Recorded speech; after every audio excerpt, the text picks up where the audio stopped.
I'm going to have Mike in cross-side position. Again, I have my left hand around his head. My right hand is underhooking him, and I'm palm to palm. He has a belt line, and his hand is across my neck and palm up in my armpit.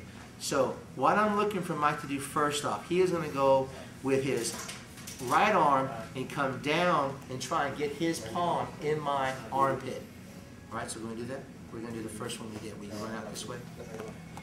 Good. Now, he has his hand in the right position to do the run out to get to north-south. But if he were to bring his hand lower on my torso, I know he's doing something wrong. And this just opened up an opportunity for me to do a really nice armbar from cross-side. Once I feel that, I'm going to take my right hand, open my hands, I'm going to come around and I'm going to put my arm through and under his arm. All right? I don't want to get this too deep, but I at least want to have my fingers where I can touch his shoulder. All right? So again, he has his belt line control.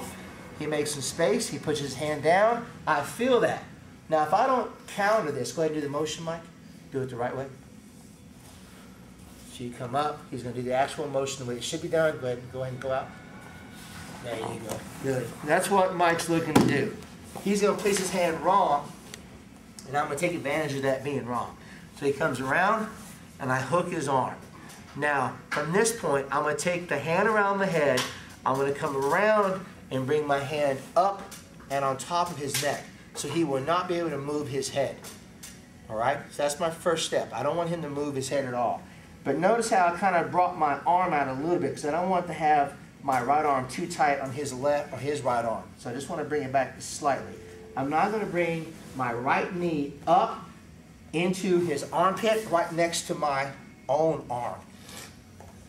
All right, so I'm beginning to build my attack position.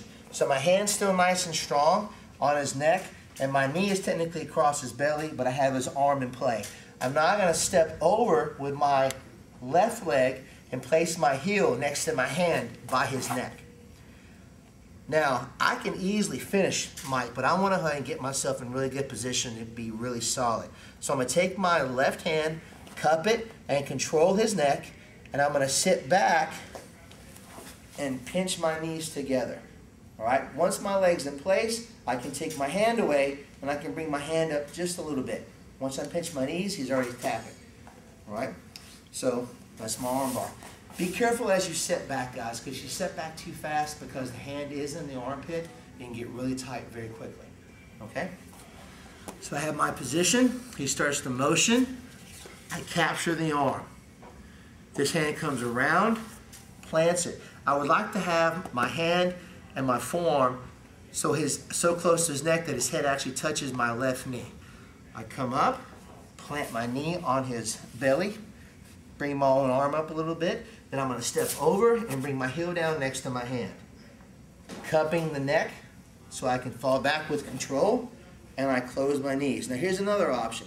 If I can keep my core tight, I can actually bring my hand up and key lock and control his arm from this position as well. Or I can simply just keep my hand tight and I'll lean back.